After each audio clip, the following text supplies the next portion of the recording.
결국 당했어. 남편과 나는 보물이가 학교에서 돌아오자마자 가정통신문에 적혀있는 여름방학 숙제부터 살펴보았다. 아이의 첫 방학 숙제이기도 하고 어렸을 적 추억에 괜시리 신나는 마음도 있었기 때문이다. 가정통신문에는 탐구생활을 비롯한 전 학년 공통숙제와 담임 선생님이 따로 내주시는 숙제가 있었는데 보물이네 선생님은 엄마 아빠와 처음 해보는 것을 사진으로 찍어오라는 숙제를 내주셨다. 우리 집에는 방학 숙제가 무척이나 하고 싶은 어른이 둘과 어린이 하나. 보물이는 마음대로 결정할 수 있는 개별 숙제에 엄마 아빠가 등장하는 것을 조금 불평을 하기도 했다. 하지만 긍정적인 우리 가족은 한가운데 모여 앉아 각자 종이를 들고 하고 싶은 것을 적기로 했다.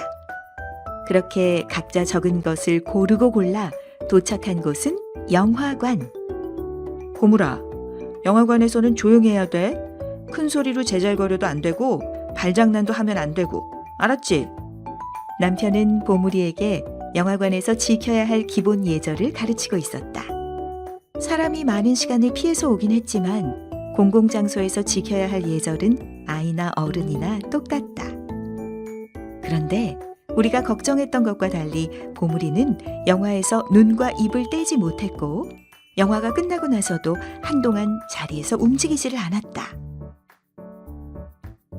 그러고는 뒤늦게 흥분해서 쉴 새 없이 제잘거리다 또 금세 고단해져 아빠의 등 뒤에서 잠이 들고 말았다. 못 말리는 보물이는 입으로 못다한 이야기를 아빠 등에서 계속 몸으로 이야기했다. 덕분에 돌아가는 지하철에서는 앉지를 못하고 한참을 서서 갔는데 갑자기 보물이가 안내방송에 몸을 벌떡 일으키더니 큰 소리로 나를 향해 말했다. 엄마, 적구는? 사람들의 시선은 우리에게로 몰렸고 보물이는 어리둥절 주위를 두리번거렸다. 그리고 결정적인 말 한마디. 이겼어? 우리는 부끄러움에 사과 같은 얼굴이 되어 엉뚱한 곳에 문이 열리자마자 내렸다. 나는 얼굴이 계속 화끈화끈거렸고 남편은 웃음을 터뜨리며 숙제 사진으로 지금 모습을 찍었으면 좋겠다고 말했다. 그 와중에 눈치 없이 자꾸 왜 내렸다가 타? 라고 묻는 보물이. 나는 다음 전철을 타며 말없이 보물이의 코를 잡았다. 보물아, 적구는 바로 너야.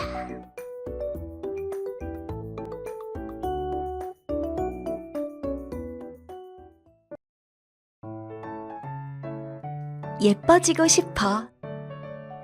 보물이의 가장 큰 장점은 고집이 있다는 점이고 가장 큰 단점도 고집이 있다는 점이다.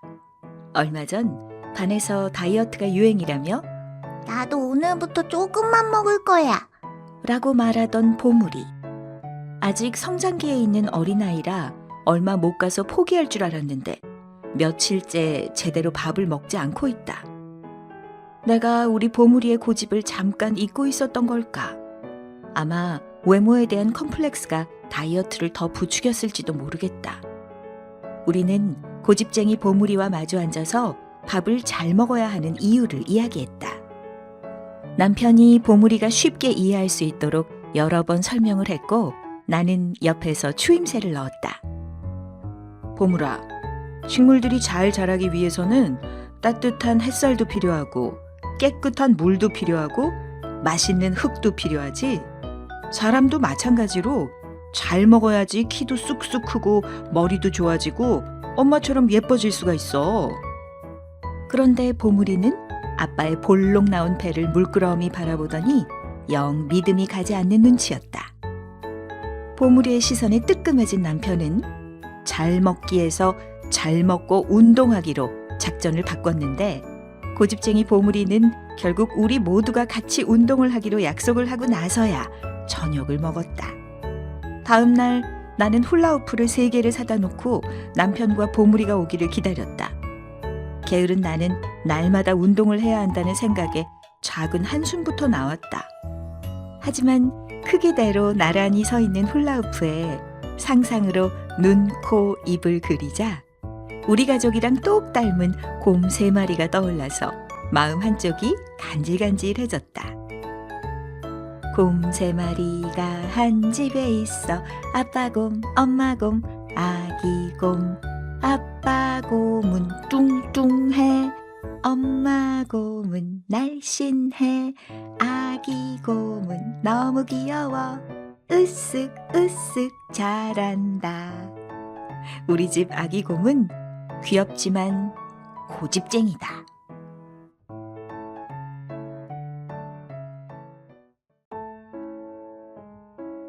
기억할 수 있을까? 우리 집 거실의 책장에는 책을 좋아하는 남편과 나의 책들이 가득하다.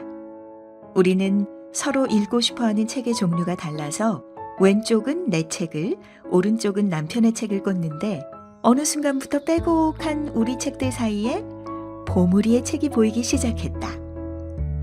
누가 우리 딸 아니랄까봐 하나 둘 점점 늘어나는 보물이의 책을 보고 남편과 나는 책꽂이의 가운데에 보물이만의 공간을 만들어주었다.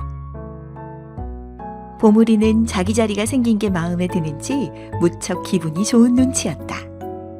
오늘도 보물이는 책꽂이 앞을 서성이다가 책을 읽는 나를 보고 자기 자리에서 책을 뽑아와 내 옆에 붙어 앉았다. 책을 읽으면서도 늘 제잘거리는 보물이가 오늘도 나를 괴롭히겠구나 라는 생각을 했었는데 한참이 지나도 조용하다 싶어 흘깃 옆을 보니 보물이가 눈물을 똑똑 떨어뜨리고 있었다. 깜짝 놀란 나는 읽던 책을 덮고 보물이에게 물었다. 보물아, 갑자기 왜 울어? 보물이는 나와 눈이 마주치자 더 큰 소리로 울기 시작했다. 펑펑 흐르는 눈물은 금세 소매를 적셨고 딸꾹질을 하며 우는 보물이의 대답을 듣기는 쉽지가 않았다. 나는 보물이가 진정이 되도록 등을 쓸어내려 주다가 보물이의 무릎 위에 펼쳐진 책 해님 달림을 보았다.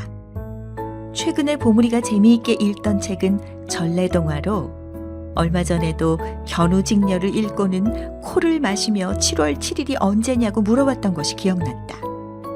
그래서 마음이 예쁜 보물이가 오늘은 해님 달림을 안아주고 있구나라는 생각이 들었다.